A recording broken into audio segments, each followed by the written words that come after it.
Hello and welcome back to On the Grid Podcast, Season 5. We're starting Season 5, Episode 1, and it only feels right for the first episode of 2025 to look back on 2024. So we'll be reviewing our average driver ratings throughout the course of the season. So there's 24 drivers in total. Only 22 are making sort of the list. The other two are sort of on a separate list because there's not really enough data to go off to put them into the rankings, as you'll see as we progress.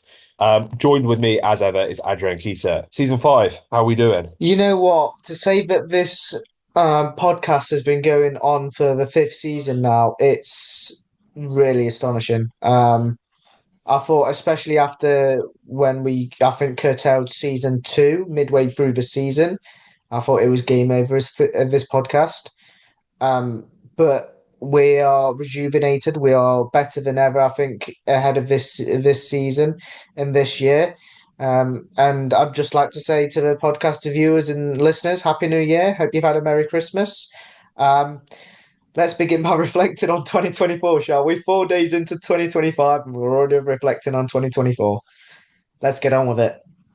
Absolutely. Even though sort of the season is about a month, it's been about a month since it finished. You've got to say it was an absolute classic. It was an absolute brilliant season. Seven race winners, seven multiple race winners as well. I think that's the highest in history. So a really, really interesting season right the way throughout. And there was storylines up and down the grid, as we'll touch on. And something which we haven't actually touched on yet is the fact that Sergio Perez is without a race seat in 2025. So I think that news came out a couple of weeks ago now. On the day it was announced he'd be racing for Red Bull, it's the day that he's announced he would be departing Red Bull the same day, 4 years apart. So a shocking, well, I say a shocking turn of events. It was on the cards for a long time, but it was only made official then. Liam Lawson steps up to Red Bull instead of Yuki Tsunoda, which I think surprised a few. And Isaac Hadjar, the Formula 2 runner-up, takes his spot on the grid. So anyway, jumping it into the average ratings. So as I said, there's two drivers here that aren't being put onto the main list. So they are Jack Doohan and Oliver Bearman. So Jack Doohan had one race, 6 out of 10. You can't really say either way how he did. I think it was very much sort of essentially a very early preseason testing for him. You look at the way he jumped out of the way when Pierre Gasly was nearby. It tells you everything. So 6 out of 10. I do have to say it's a little bit. I think I said this in the post Abu Dhabi episode. It takes a little bit of the shine off of it a bit, doesn't it? When he's not making his debut in Australia, start of 2025, his home Grand Prix is a little bit unfortunate. But 6 out of 10. Like I said, he's on a separate list. Anything to say? I couldn't really think of too much. No, I think I agree with you exactly the same. We said it post Abu Dhabi, that essentially this was just like a preseason test for him very, very early. Like you mentioned there, it takes the gloss off Australia being the first race of the season, it takes a little bit of gloss off it being a potential race debut for Jack Doohan, which it isn't anymore. But what can you really say? He finished pretty much near the back of the grid, and he was just kind of trundling about. It was just getting grips to what Formula One is about. And don't get me wrong, it's probably useful data for Alpine and for Jack Doohan, but making him do it in Abu Dhabi and not giving him that race debut in his home race in Australia, I don't know, but it just doesn't sit right with me. I don't know. I don't know why, but um, I think that obviously Alpine wanted to let Esteban Ocon go because he wanted to do that post-season test with Haas, which is fair enough. But I don't think we've ever seen that before happen with a driver where the teams let him go one race before, and he's doing the post-season testing for his next team. Uh, a few days later. But for Jack it was a bit of a nothing race. It was just there to make up the numbers essentially. Yeah. Interestingly enough, if we put him into the main list, this is part of the reason why we didn't. He would be 16th. Um, from the if we made it a 1 to 24 rather than a 1 to 22. The other driver is Oliver Behrman, like I said. So he actually averages out at an 8.5. And this is specifically why we didn't add him in, is because he would be first. So he got a 10 from us in Jeddah, he got a 9.5 in Baku, and then he got a 6 in Brazil. And like I said, this is the main reason he didn't go into our main list, is because he would have won the average driver ratings, which, given he's only done 3 races, is a bit would be absolutely baffling. Yeah, what can you say about Ollie Behrman?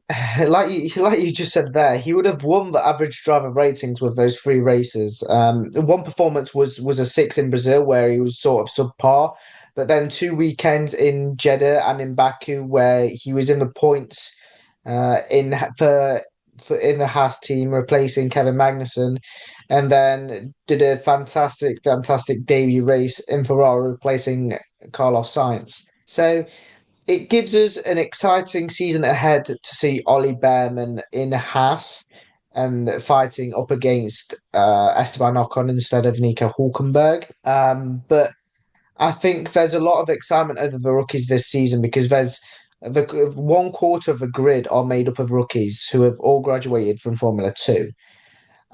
So it's certainly an exciting feel to what will happen um, in in 2025, in the 2025 season. You can even class Liam Lawson if you want to loosely class him as a rookie because he sort of raced a few races replacing Daniel Ricciardo, and then he jumped in for a stint again. And this season is technically his first full season. So if you're looking at it, there's 6 rookies loosely racing their first full seasons in Formula One. But for Oliver Behrman, I think he suits Haas down to a T. What Haas have done this season is absolutely tremendous. They went from pretty much nowhere to be seen in the seasons prior to this season, turning up with an absolute monster of Nico Hulkenberg coming to life. And then Kevin Magnussen helping and picking up the pieces every now and again. But for Ollie Behrman, it's a good job that we've not included him in the actual average driver ratings because, like I mentioned, he would have won it.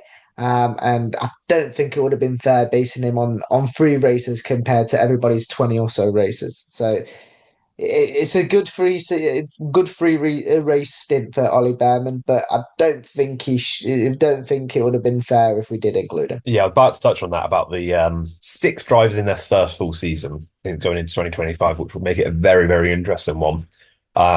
Particularly how they fare against some more experienced teammates. Yeah, it'll be exciting to see Ollie Behrman on the grid with Haas next season, who have taken a big step forward because, like you said, no one gave them a chance this season, and they did a fantastic job. And we'll see where we predicted them in our next episode, where we're looking at our pre-season predictions in 2024. On to the main list then, and in 22nd is Logan Sargent. Now, he got an average rating of a 4.43. I don't think this will surprise anybody. He got a high grade of an 8 at Silverstone, and then his lowest was a 2 in Canada. He obviously only done half the season. He missed out a large chunk of it. And no surprises here that he is in 22nd place. Yeah. We said in our 2024 preview that Logan Sargent needed to step up from his single point finish in, I believe it was Kota in 2023. And he simply did not do that. He was regularly one of the slowest drivers. He was regularly getting himself into accidents. Don't get me wrong, Franco Colapinto did get himself in a fair share of accidents in his little mini stint at Williams. But he completely outshone Logan Sargent within the first 2 races, I believe, of his Williams career. So no really surprises there for Logan Sargent. He's arguably one of the worst drivers that have come through into Formula One, alongside potentially Mr. Nikita Mazepin, who shone very brightly for Haas. But I think those 2 drivers, I think they're roughly the same. They bought in their funding, especially with Logan Sargent having very big US followership. It brought in some needed funding for Williams, and it was the same for Mazepin. But they're just not cut for Formula One, and that's why Logan Sargent's season was cut short, and Franco Colapinto came in to replace him. 21st now, Lance Stroll, average rating of a 4.56, so 0.13 higher than Logan Sargent. Now, he got a high grade of an 8, which he got in both Bahrain and Australia. He got a low grade of a 1, which he got on 3 occasions in Jeddah, Shanghai or China, and then Brazil as well. And, it feels very kind to actually have a grade of a 1 for what happened in China with obviously that incident with Daniel Ricciardo driving straight into the back of him. And I will say, like we said, so with 4.43 for Sargent, a 4.56 for Stroll. We move up to 20th is a jump up to a 5.33. So that just shows how subpar these two in particular have been. So yeah, I don't really have anything to say. That is probably our favorite sentence when talking about Lance Stroll. But yeah, he's 3.56 away from top spot, which is a huge margin considering he only got a 4.56 himself. To be fair, if you want to reflect Lance Stroll's season, overall it's not been that bad. He's obviously been outclassed by his teammate massively, Fernando Alonso, but he's been able to get himself some points finishes, which for Lance Stroll, it's a rare sight. Okay, for Lance Stroll, if he's in the points, he's doing something right. If he's down in 16th, 17th, he's doing awful. Like you mentioned there, China was my particular highlight of Lance Stroll's sort of season in 2024. But I think his biggest highlight was Jeddah, just crashing into the barrier. Just Formula One heritage. Just what you want to see. Just a driver that doesn't know the track, just hits one barrier and then goes into another. Formula One heritage. But like you mentioned, I don't think I can add much more about Lance Stroll. It was very subpar. To be frank, I say he had an all right season. The all right season being he scored some points here and there, and that's about it. Yeah, really, really sums up Lance Stroll's season. Just there to make up the numbers. I can't believe you said that he's had an all right season. If I think there's a stat going around that if Fernando Alonso stopped racing after China, hung up his racing boots, and said, "You know what? I've had enough this year." He still would have beaten Lance Stroll in the Drivers' Championship with 70 points to 24. Lance Stroll finishing down in 13th in the Drivers' Championship. You do have to also point out we are talking about Fernando Alonso, which is up here, and we're talking about Lance Stroll, who is daddy's cash down here. You've got to level them. It's got to be leveled out a little bit. But unfortunately for Lance Stroll, he'll never be on Fernando Alonso's level. That's why he's very much in the shadow, and Fernando Alonso is in the limelight at Aston Martin. It's the only things you really have to point out. But can we stop giving Lance Stroll so much airtime? We have to move on. Yeah, but anyway, moving on now to 20th place, and it's actually joint 19th technically, and it just feels so appropriate. These two are on the exact same grade. It is Zhou Guanyu and Valtteri Bottas. Now, Zhou Guanyu takes 19th spot because of that 10 out of 10 in Qatar, with Valtteri Bottas in 20th. So we'll talk about Bottas first. So he got the highest grade of an 8.5 in Qatar and China, with a low grade of a 3 out of 10 in Saudi Arabia. A very, very disappointing season for the both of them. I would have grouped them together. Very, very disappointing. The car was absolutely nowhere, and I think in some aspects it's difficult to grade them as a result. But it's very, very anonymous for large parts of the season. Zhou Guanyu, a P20 qualifying merchant. He got a high grade, obviously at 10 in Qatar, which was a fantastic performance. A low grade of a 3 out of 10 in Austria and COTA, but very poor from the pair of them. And you can't say you're too surprised the fact that they are not in the sport for next season. think Valtteri Bottas has obviously confirmed as the Mercedes reserve driver. I think Zhou Guan Yu, there are very strong links of him taking a Ferrari reserve drive. But you can't say you're surprised that they're not on the grid next year. No, I mean, Zhou Guanyu had that star pull in the Chinese market. He was the first ever Chinese driver, and obviously had a heartwarming Chinese Grand Prix when he obviously went over there to China for the first time as a Formula One driver. But his levels since his debut season have got lower and lower. But that's arguably down to the car because the car has been a tractor for the whole season. They've obviously been only able to score the solitary point finish, which was Zhou Guanyu in Qatar. And Valtteri Bottas was very, very close, but Lando Norris obviously overtook him in the dying embers of that Qatar Grand Prix, and it could have been a double points finish for Kick Sauber if it wasn't for a charging Lando Norris driving from pretty much the back of the grid after he got that stop and go penalty. But yeah, grouping them, it's been a really hard season for Kick Sauber. Like I mentioned, they've had the slowest car on the grid, and they've not really been able to get anywhere with it.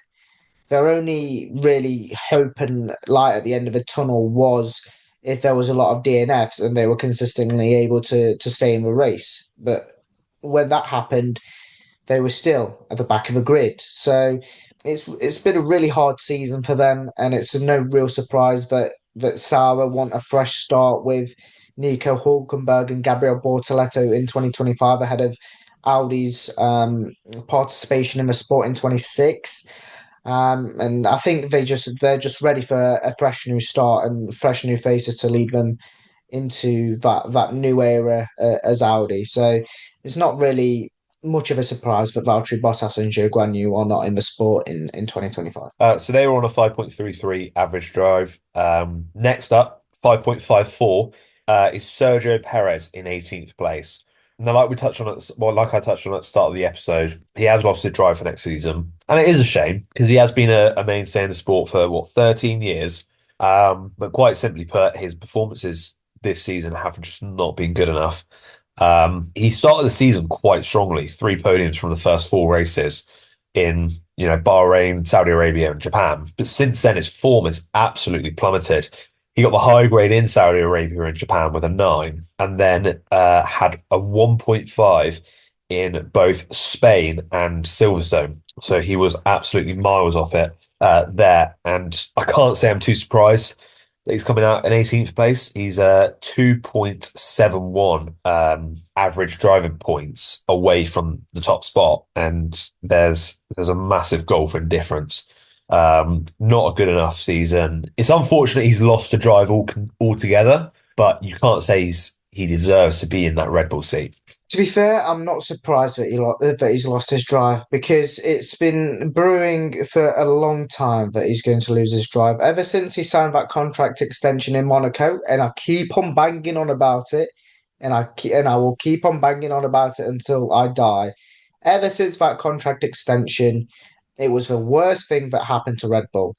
They were leading the Constructors' Championship, and look what happened. It went completely to the bin. Their season derailed, and they finished third in the Constructors' Championship. Max Verstappen still won the drivers, but I think Red Bull would have been a slightly more happier if they finished top of both championships.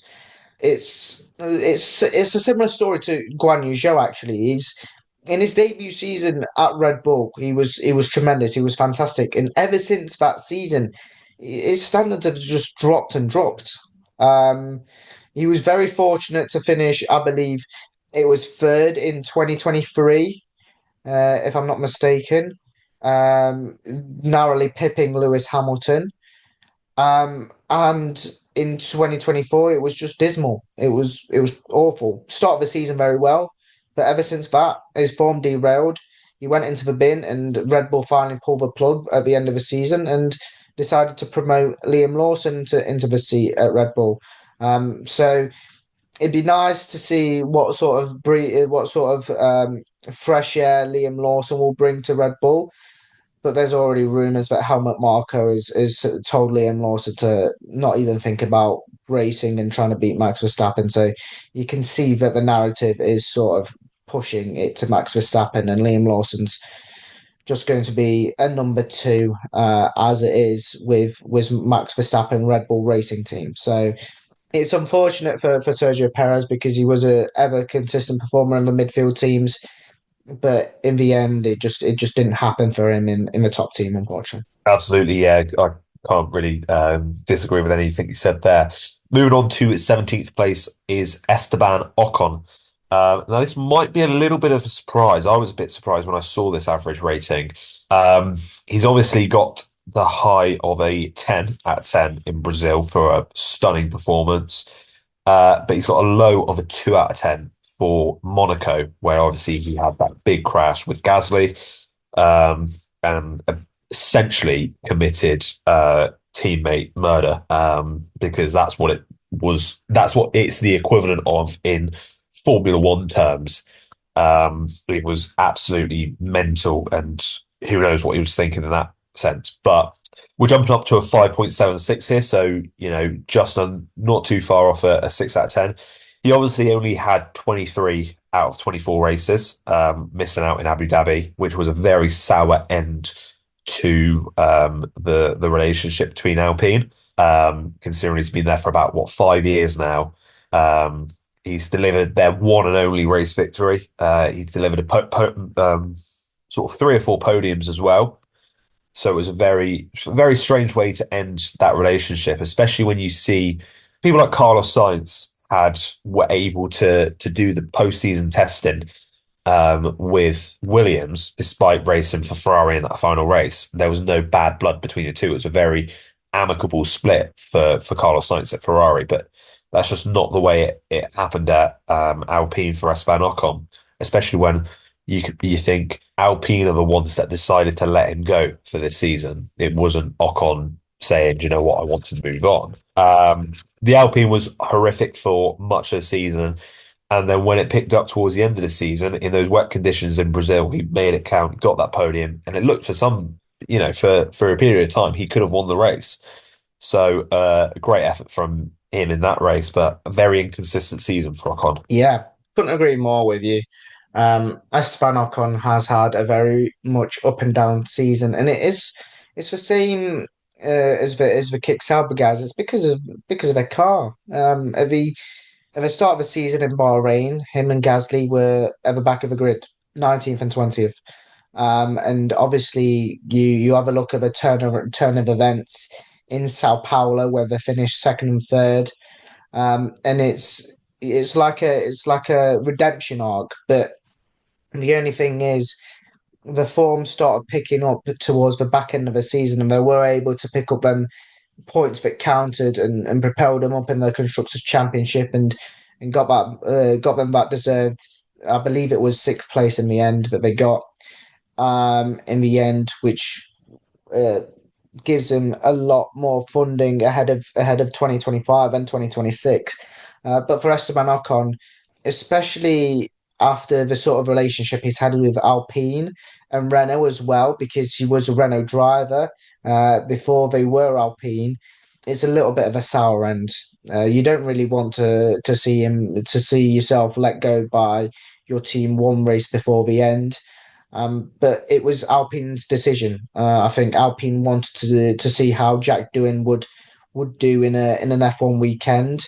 And like we mentioned at the start of the episode when we were talking about Jack Doohan, it was a postseason testing session for him. Really, just was there to make up the numbers and trundle along, whilst Esteban Ocon kind of watched on the side. And he was able to do the postseason test with Haas a couple of days later. But you mentioned Carlos Sainz there perfectly. The transition from Ferrari to Williams in the postseason testing, it didn't make effect if it didn't make much difference if Carlos Sainz hadn't raced that last race or did race that last race in Abu Dhabi. I think regardless, he was set to do that postseason testing session with Williams instead of doing it with Ferrari.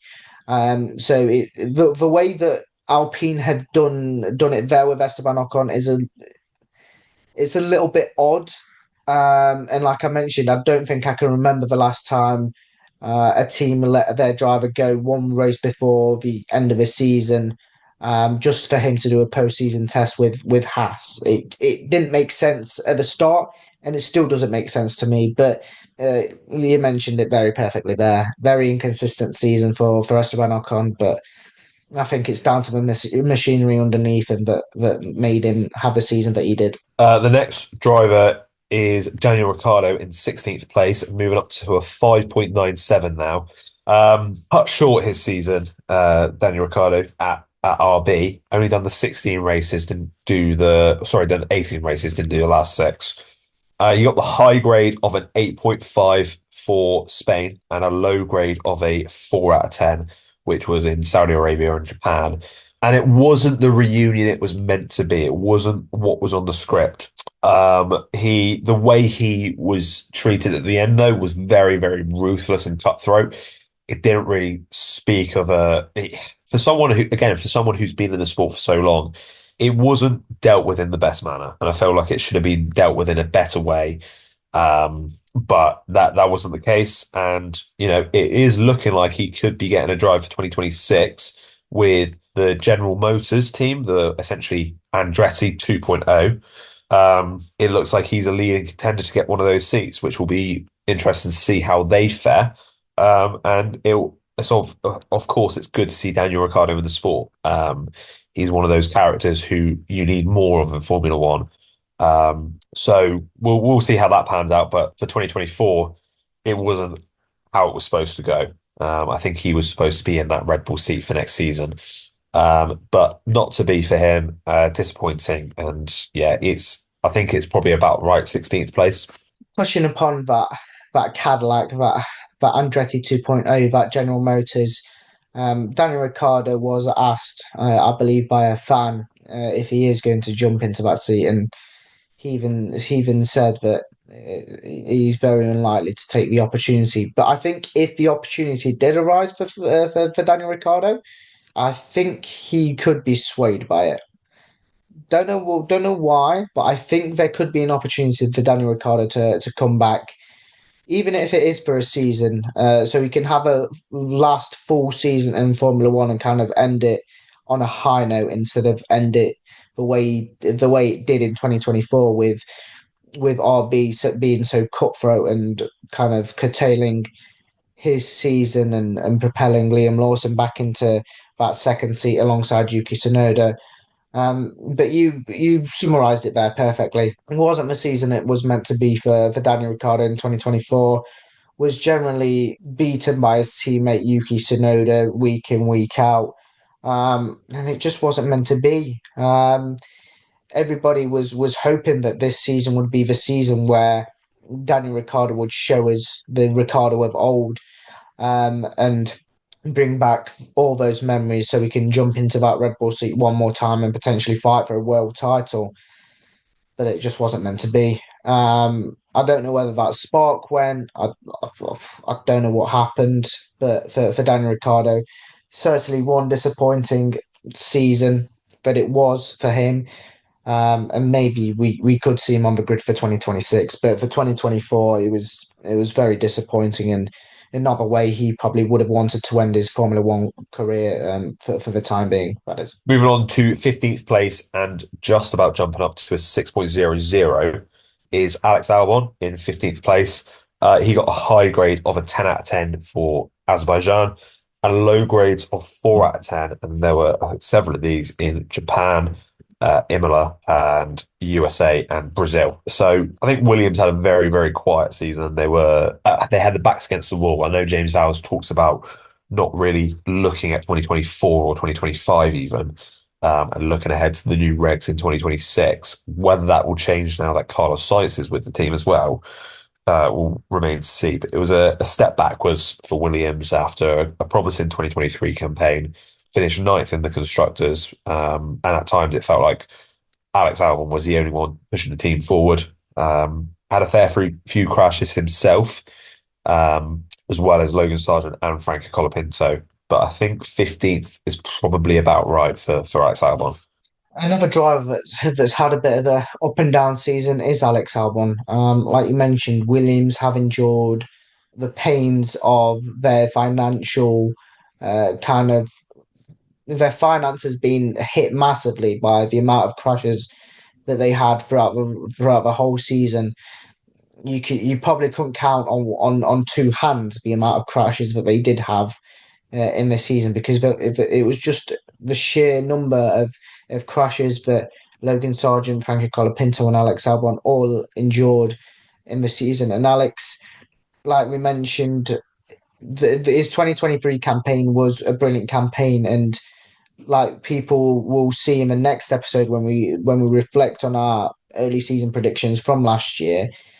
The both of us had him up quite high, and it's a bit of a shock that we see him so low. Because Williams, I don't think they're in it. Like you mentioned, James Vowles wasn't bothered about 2024. He's not bothered about 2025. All he's bothered about is 2026. So to see obviously Alex Albon now paired with Carlos Sainz, will that push Alex Albon even further to get even to get even better results? Maybe it will, and maybe that's why he kind of was didn't have his foot on the gas as much as he should have. But 15th place is about right for Alex Albon. He wasn't in it to win it this season, and I think having Carlos Sainz next to him, pushing him to his absolute limits in 2025, I think will do the world of good for him. Moving on now to 14th place is Yuki Tsunoda on a 6.17. Now, he was one of those drivers that was sort of in and out of the top 10 on a week by week basis. It fluctuated greatly between sort of four or five drivers. Got a high grade of a 10 out of 10 in Australia. Didn't actually get another 10 out of 10. Got a low grade of a 3 out of 10 for Canada, I think where he crashed out. I think he's got to be thinking, what more does he have to do? He was brilliant this season. He took another step forward, led the team, coped against Daniel Ricciardo and Liam Lawson. You can't. He beat every single challenge put up to him. He beat Liam Lawson 6-0 in qualifying. So I think he's very, very unlucky not to be in that Red Bull seat right out now. But again, you got to be thinking, what does the future hold for Yuki Tsunoda? Is he just one of these drivers who's going to sit in the midfield for his entire career? Because I don't think that's him. I think he's got potential to fight further forward. But overall, a very, very promising 2024. And it might be one of those things where he absolutely dismantles Isaac Hadjar next year. And he says to Red Bull, don't think you're forgetting about me, especially if Liam Lawson struggles against Max Verstappen. He really needs to up the ante next season, keep that pressure. And if Red Bull still don't come knocking, then other teams will. There'll be other teams that will think there's a driver here who is a fantastic prospect who could deliver moving forward. And that won't go unnoticed. So 14th place for Yuki Tsunoda, perhaps a little bit harsh, but I think two of the drivers ahead in particular had a lot less sample size, which may have aided their cause. Yeah, I'll completely agree with you regarding Yuki Tsunoda, but I think there was an interview with Helmut Marko once again, and they were on about the future of Yuki Tsunoda, and it could be, like we've mentioned, for many seasons for Yuki Tsunoda, it could actually be make or break this season because they've had Yuki Tsunoda for what? This will be the fourth season that they've had him. And obviously, if Liam Lawson does struggle at Red Bull, it could be the opening that Yuki Tsunoda would want. But for 2024, he was consistent. He was consistently doing a good job. I think he had a few on and off races, but I think most of the time he was in and around the points, and I think that's what he's sort of needed. That's what he's sort of builded his career in Formula One so far, just being consistent and being there or thereabouts. So for Yuki Tsunoda, it's obviously unfortunate that he's not stepped up into Red Bull because he's seen Liam Lawson just propelled after a couple of races into that top team. But for Yuki Tsunoda, it's all about getting his head down and beating Isaac Hadjar uh, by the biggest margin he possibly can to potentially get that seat in Red Bull and make it his own in 2026 if Liam Lawson does not perform. Moving on now to 13th place, Kevin Magnussen. Now, this guy's had a roller coaster of a season. He got a 10 out of 10 from us in Mexico and got 3 out of 10 in Monaco, and Singapore as well. He's got an average rating of a 6.32, so 0.15 higher than Yuki Tsunoda, and that is essentially 2 or 3 grades. It's really not a lot over the course of a season. He's had a very, very, like I said, mixed season, but there's been some very, very great performances from Kevin Magnussen. He's showed a lot of pace, and it's one of those where I think his time in Formula One is probably up, but he still can do a job on the day, and that's what he's proven this season. Yeah, so I think he's definitely a character as well. So he'll be a miss on the grid in 2025. But a very solid season, and it's nice to see, I think Kevin Magnussen could out of Formula One with his head held high. The Danish Minister of Defence. I think that's how he will go down in the Haas history books, especially after this season, because the stellar defending jobs, sometimes illegal defending jobs that he did for Nico Hulkenberg, for him to get into the points, noticeably in Saudi Arabia, where he was pushing each driver off the track just to make sure that Nico Hulkenberg was finishing in the points. It was like you mentioned, he's also had a very up and down season, but he's also been very consistent. Because if Nico Hulkenberg's not there, you bank your money, you bank your bottom dollar that Kevin Magnussen is there, and he has done a job when Nico Hulkenberg hasn't. Both the Haas drivers have been very very good, because from what they had in 23 to what they performed and how they did in 24, it's a stark contrast. It's complete polar opposites. And it's down to the kind of inter-team play that they had. I mean, Kevin Magnussen and Nico Hulkenberg, probably heading into their partnerships, you're thinking they're not going to be the best of friends, especially when you kind of go back to the interview that Kevin Magnussen was giving out, and Nico Hulkenberg going, "You are the most unsporting driver in the paddock," which Kevin Magnussen replies to, "Suck my balls, mate." And you're thinking, right, there's not going to be much of a partnership there, but they've actually blossomed and they've actually worked together really well. And Kevin Magnussen being the number two per se has done more than a good of a job than that Nico Hulkenberg has done as a number one driver. Okay, Nico Hulkenberg has been the point scorer, but Kevin Magnussen has been the defender, the Danish Minister of Defence, and he's had a fantastic season to boot. And like you mentioned, I think his time is deservedly up in Formula One, but he can definitely leave the sport with his head held high because he's had a fantastic season. And he's helped Haas to a very, very good Constructors' Championship finish, which I don't think many people expected heading into 2024. 12th place now is Pierre Gasly. Now, I think this might be subject to a bit of recency bias, but people think he should be slightly higher. He ended the season with a 6.4 overall grade, which is actually tied with 11th place, who we'll get onto.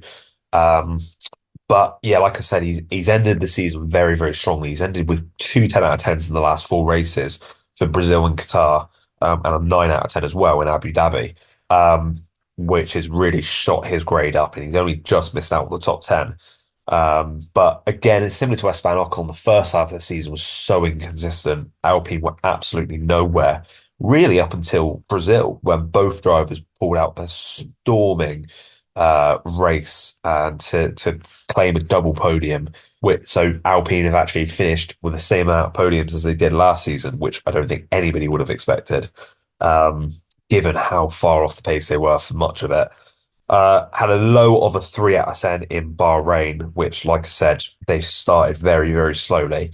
They were miles off the pace. But I think there's reason to be optimistic if you're an Alpine fan going into 2025. Pierre Gasly's obviously shown how good a driver he is once again, looking back to claim some of that form from sort of the 2020, 2021 era at AlphaTauri, where he was fantastic. But yeah, like I said, probably about right. I think recency bias might have people put him a bit higher than he should be.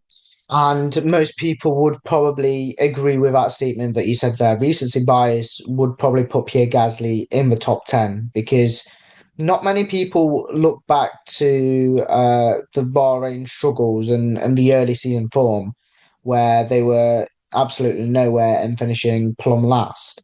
And it's really the back end of the season where Pierre Gasly has picked up so many points, which have actually seen him propel into the top 10 in the Drivers' Championship.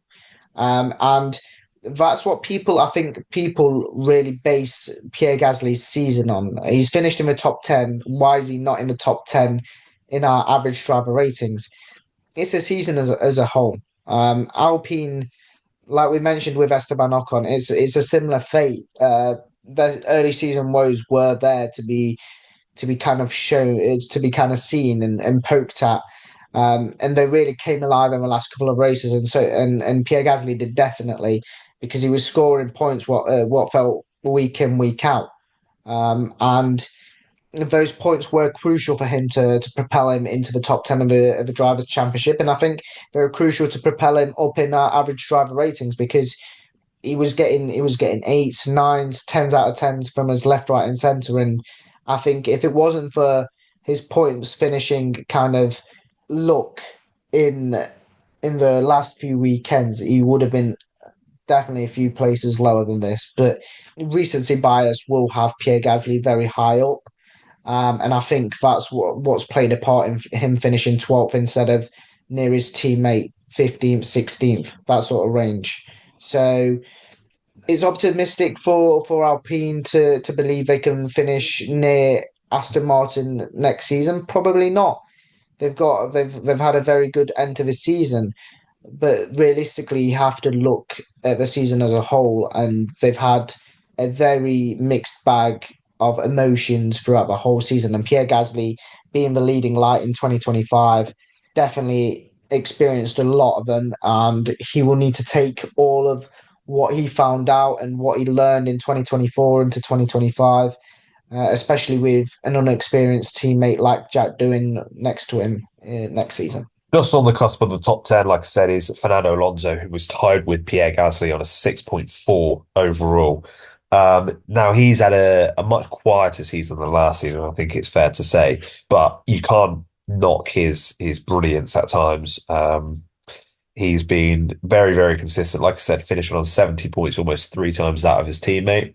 And for much of the season, he was in the top 10, and he would have been in the top 10 had these two drivers who are coming up next not had such a small sample size.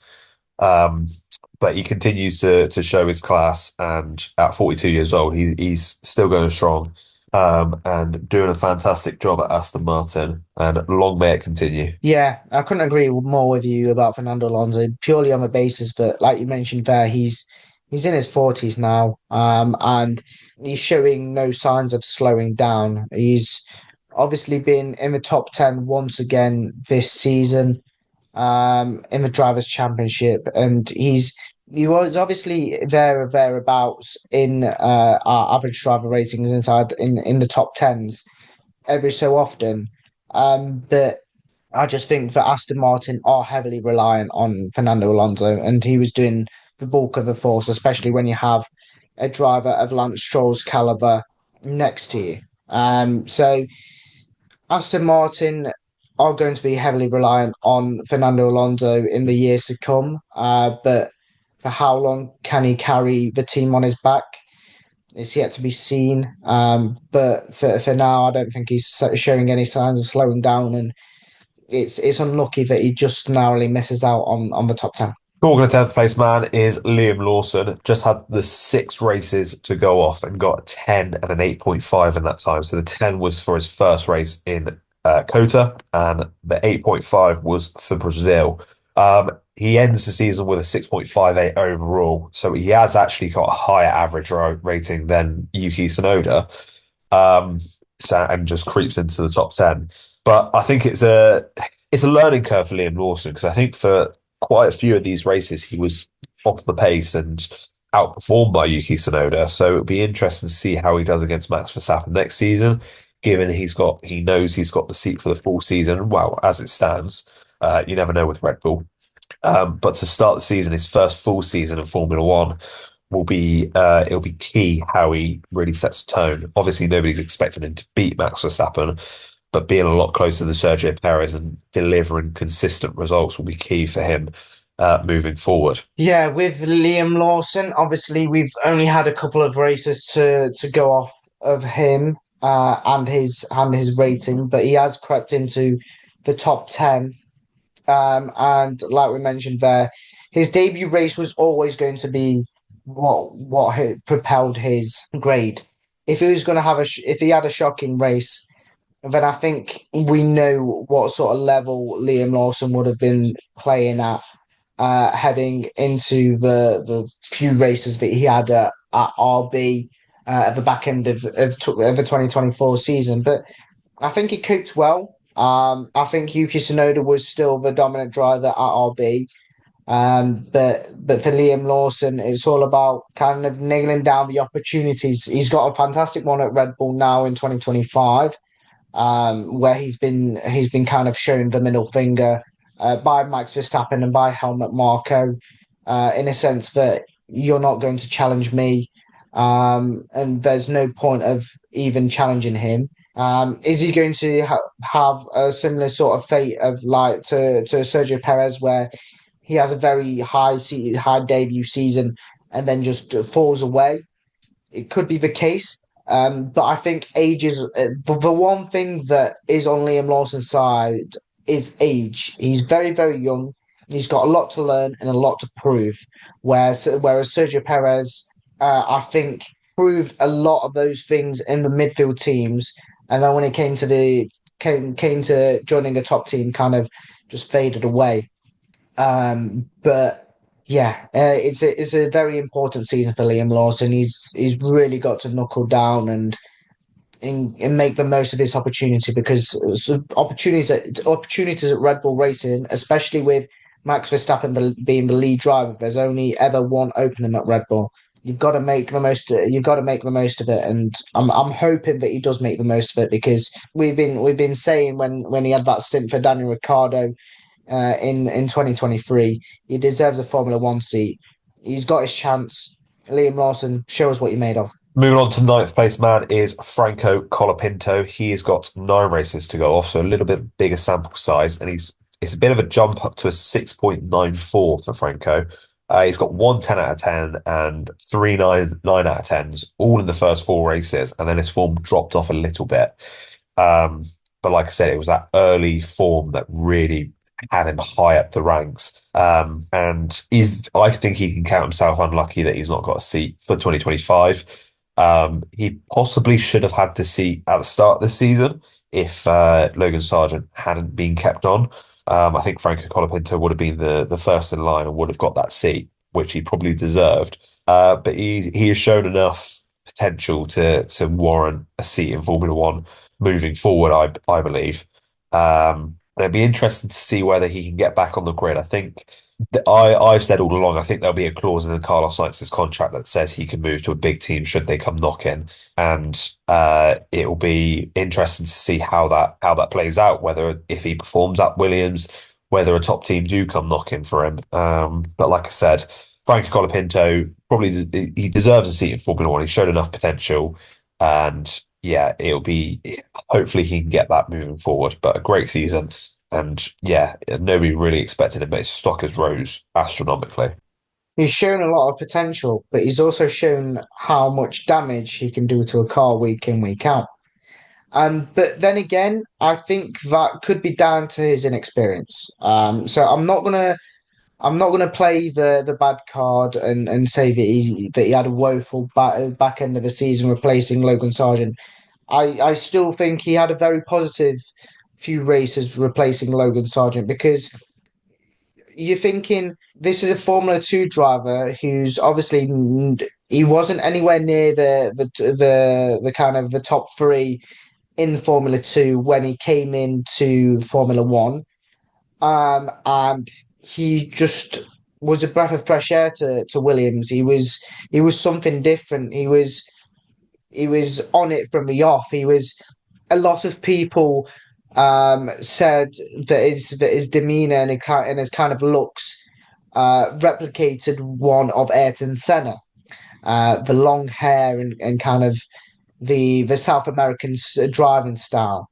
And I think one race that sticks in my memory for Franco Colapinto was that Singapore race where at the race start he just snuck it down the inside of two or three drivers, and Alex Albon went onto the radio and went, "What the hell is this guy doing?" Alex, he's racing. He's racing for a seat in Formula One. He's obviously not got it in 2025. But I would not be opposed to seeing Franco Colapinto on the grid in 2026. I think he has shown enough potential. If he is able to eradicate those mistakes that saw him crash on numerous occasions, then I think he will become an even better driver. But obviously, he's still very, very inexperienced and still very much a rookie driver if he does come into the sport. It's just when that move happens, and hopefully it happens in 2026 because, like we mentioned, it's a similar kind of fate to Liam Lawson. He deserves a seat. He's shown the potential. He's shown the points finishes. He just needs that breakthrough. When it will happen, I don't know, but I hope it does. Eighth place now is Nico Hulkenberg, ends the season with a 7.25 average. Now he's been absolutely fantastic right the way through. He's got two 10 out of 10s from us for Australia and Silverstone back to back. And then the lowest grade was a 3 out of 10 in Brazil where he crashed out. I think for Hulkenberg, he'll be ruining that move to Sauber, I think. Maybe it comes a year too early because I think, who knows what's going to happen with Audi, but Nico Hulkenberg has shown he's a top driver. He needs a good card and he can still compete. But like I said, he's been fantastic right the way throughout the season. He's got numerous really good performances, including those two back-to-back sixth place finishes at Austria and Silverstone. And I think, yeah, like I said, he'll be ruining that move to Sauber. Ruin that move could be the right statement, but maybe with the amount of wind tunnel time that Kick Sauber get, maybe they are able to form something and they are able to actually perform and finish anywhere other than 19th and 20th. But for Nico Hulkenberg, what a season he's had in 2024. Numerous points finishes, so many Q3 finishes, so many highlights in races. Like you mentioned there, the sixth place finishes in Austria and in Silverstone. He was just what Haas needed. In 2023, they kind of, with the machinery that they did have, they weren't at it at all. And in 2024, when Komatsu came in, he changed everything, and it seems to have worked a treat. And it definitely worked a treat for Nico Hulkenberg because he was able to make the most of the machinery that was underneath him, finish him with points on a regular basis, and have what Haas needed, which was Q3 finishes. We mentioned that Haas had one lap pace, but not the race pace. They combined both together very, very well, complemented with Nico Hulkenberg's fantastic driving, and they finished the season very, very positively. It's just a shame that Nico Hulkenberg could be potentially near the back of the grid next season because a driver of his caliber and a driver of his stock, yes, he may be getting a little bit on, but he's still without a podium, and it's just a sad sight because a driver of his standards and his ability deserves that one singular podium finish. I don't care if it's one. I don't care if it's two. He deserves a podium. But in the 2024 season, Hulkenberg was just immense. He was fantastic. Lewis Hamilton up next in seventh place with a 7.48 average rating. It's been a very, very up and down season. Obviously, he's got those two victories, the first since 2021. And that's his two 10 out of 10s were for Silverstone and for Spa. But he also got a 10 out of 10 for Abu Dhabi as well, which might have been a little bit of the romanticism of it, but it was a very good performance nonetheless. Yeah, it's been very inconsistent. I think at times he hasn't always had the upgrades that Russell has had. But in qualifying in particular, Russell has very much outperformed him. I think he'll be looking forward to this move to Ferrari as a bit of a fresh start, see what he can do, whether he can get that eighth. And I think that matchup against Leclerc is going to be so fascinating moving forward. Really look forward to seeing how that works next season. And the thing is, I hope it is fascinating because, this year, because we are in 2025 now, we will be Ferrari fans together. There won't be a split. There won't be any divide between the two of us. We will very much be as one together. And Lewis Hamilton, it was that fairy tale victory. Well, two victories. Was it three? I can't quite remember. It was two, wasn't it, that Lewis Hamilton got in 2024. And to see him move to Ferrari, like you mentioned, he will see it as a fresh new start and a new beginning. And I think that if he doesn't get his eighth this season, it will likely come in 2026 because I think the new regs may work perfectly for Ferrari, because at the moment the top end of the grid are very very equally matched and there are very fine margins between all the three teams, McLaren, Mercedes, and Ferrari. But for Lewis Hamilton, it was very much the in the number two role. I think the number one role was played by George Russell. He was kind of propelled by Mercedes into that role purely on the basis that he is staying on with the team in 2025, and he is the team leader with Kimi Antonelli now being the number two driver at Mercedes. So for Lewis Hamilton, it was also always going to be a tricky season, especially with his departure at the end of the last season. But in 2025, he will view it as a new beginning, a new start, and hopefully the start to what will be an eighth world title kind of reign. And he needs it. He needs it. He really needs it because I don't think he's leading the sport without that eighth. Sixth place now is Oscar Piastri, moving up to a 7.81. Now there's just 0.22 between second and sixth. It goes to show how close it is. For Oscar Piastri, I think he's slipped down the ratings because of his last few races. Obviously, he got a 9 out of 10 from us in Qatar, but apart from that, the last five, he got 6.5, a 5, a 5.5, the 9, as we said, and then a 7.5. And before that, he was in the hunt between like second, third, and fourth.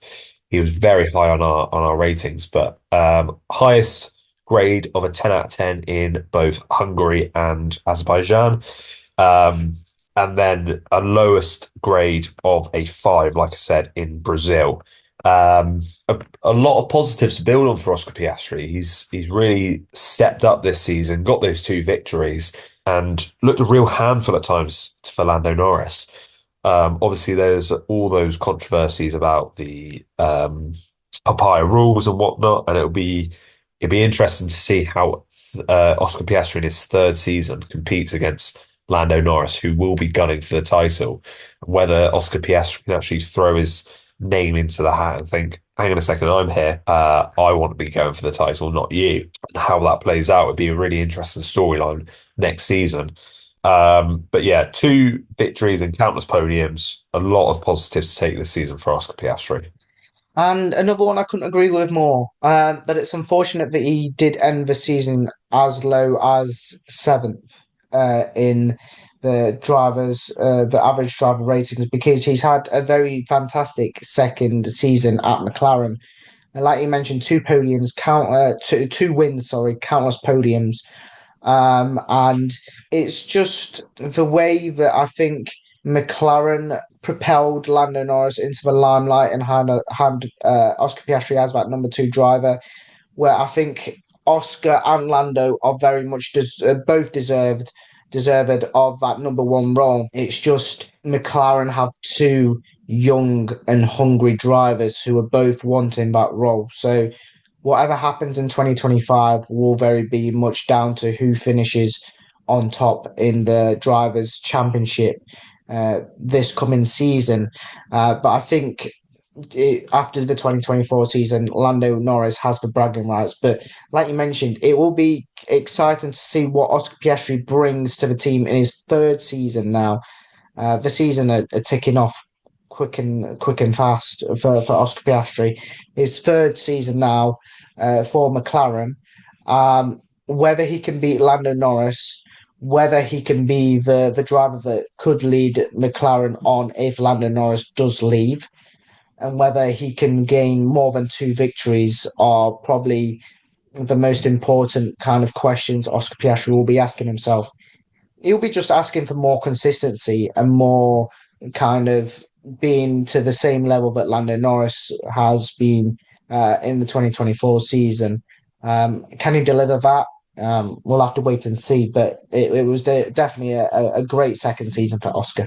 Moving into the top five, Carlos Sainz in fifth on a 7.87. He got 3 out of 10s in Bahrain, Australia, and Mexico, which were two of which were his victories in Australia and Mexico. Unfortunate that they couldn't claim the constructors on the last race of the season, but a good season from Carlos Sainz, and it'll be strange seeing him at the back of the grid or towards the back of the grid when he's definitely good enough to be fighting at the front. He should be really fighting for victories and the like, which he more than likely won't be able to do next season. Williams. Yeah, about Carlos Sainz. It's sad. It's actually sad as a Ferrari fan seeing him leave because, yes, we are replacing him with a seven-time world champion, but I think what Carlos Sainz has brought to the team, especially with a partnership that he did have with Charles Leclerc, he brought us a few wins and countless podiums and countless memories because the kind of camaraderie that Charles Leclerc and Carlos Sainz had, the C squared kind of duo, if you wanna class them as that. Yeah, it was very nice to see and good memories that the Carlos Sainz brought to the team. Had a very good season this season, but I think Charles Leclerc outclassed him and outshone him, which saw him finish above Oscar Piastri in the final race. He pipped Oscar Piastri to sixth place, and it's just sad. I'm just going to end it there because I think I'll get emotional thinking about Carlos Sainz leaving because two more months when preseason testing starts and I'm going to see him in Williams overalls and not Ferrari overalls, which is going to be very sad. Fourth place now is George Russell, who pipped the both of them across the last few races. He ends the season with a 7.94 overall, and it's been an excellent season for George Russell. He got 3 out of 10s in Belgium, Las Vegas, and in Austria. An excellent season, a couple of victories in there as well, and particularly the Vegas one was so dominant. He was excellent from start to finish. So lots of positives to take for George Russell. I think he's shown he can be that team leader at Mercedes moving forward. And I think they need to make strides next season in 2026 to be competing at the front. But George Russell is a real class act and has shown himself to be a top driver yet again. George Russell's stock continues to grow purely on the basis now that he is the team leader at Mercedes. And this season also showed, especially the performance in Belgium, in which he was disqualified in. But those type of performances are what you want from somebody who's going to lead the team forward. something that's going to require a lot of determination, a lot of hard work, a lot of will. And I think this season, George Russell has shown that, and he has looked like he is capable of making that step up in 2025 and leading the team forward. 2024, it's the same as all of these drivers in the top six. Countless wins, countless podiums, and just a very, very, very overall good season. And I think all of these drivers who are to come and who have came in this top 10 all had fantastic seasons. That's why they feature in the top 10. But for George Russell, he's certainly a man who is capable of making that step up, and he did show that in 2024. Onto the podium then, and Charles Leclerc takes third place with an 8.10 overall. Had a very, very strong end to the season. He ended up the season with 5 10 out of 10 awards. So for Monaco, of course, for Netherlands, for Monza, for Kota, and then for Abu Dhabi as well. 5 10 out of 10s, and it's what you expect from Charles Leclerc. I think he's continuing to show how big a talent he is, and that he is without doubt future world champion material. Um, Again, Ferrari for the most part were the second or third quickest team, and yet they almost beat McLaren to the constructors' title, agonizingly missing out at the end there in Abu Dhabi. Um, but for Leclerc, a lot of positives to take this season. Was almost in a title battle at one stage where you thought that Ferrari were in a good moment, but couldn't quite capitalize on that. But there's lots of positives to take from them. I think they'll be looking forward to 2025 when you've got Lewis Hamilton in the team as well. You've got to think they're favourites for the Constructors' Championship. Short and sweet, I think, for me from Charles Leclerc. This season, it was a complete switch up to what happened in 2023. I think the playing field was very much level with Carlos Sainz in 2023, and in 2024, Charles Leclerc proved what a fantastic driver he is and what sort of abilities he possesses and what performances he can put on week in, week out. Wins and podiums galore. Finally breaking his duck in Monaco, winning in Italy once again. And just had a fantastic, fantastic season. So without a shadow of a doubt, another positive season for Charles Leclerc. But I think if he is to make that step up of being a world champion, he needs to eradicate some of those mistakes that he had. And I think, especially having Lewis Hamilton by his side next season, he's only going to grow and he's only going to become better. The runner-up for our 2024 average driver ratings is Lando Norris on an 8.13. Now, that is just one grade. So over the course of a season, Charles Leclerc has got one grade lower than Lando Norris, and that's the difference between the two. An excellent season from him. He's got, 4 victories, I think, this season. Got 10 out of 10s in Miami, Netherlands, Singapore, and Abu Dhabi, which I think were his 4 wins. You could say he bottled the championship. I don't think he bottled it. I don't think he was ready to compete. Like Charles Leclerc in 2022, like countless other drivers that have been and gone, at that moment in time, he wasn't ready for a championship battle. But this is about how he takes this forward and goes into next season when he will be sort of one of the favourites for the title, and how he can move forward and use this to grow as a driver, take this experience as a positive. That'll be crucial for Lando Norris, and whether he can become a world champion. Perfectly summed it up right there. It's exactly, I've said it on countless occasions as well. The experience that Lando Norris had is very, very much similar to the experience that Charles Leclerc had in 2022. Both drivers were in their first championship battle, and they just couldn't handle the pressure, couldn't handle the heat of Max Verstappen. Max Verstappen is a generational talent, and deservedly a 4-time world champion now. And he shows it by his performances week in, week out, even when his car is not the quickest. But for Lando Norris, He'll take so many positives, hopefully, from this experience because McLaren were the quickest car for arguably probably 90% of the season. And for him to not be in a battle just shows a little bit of inexperience.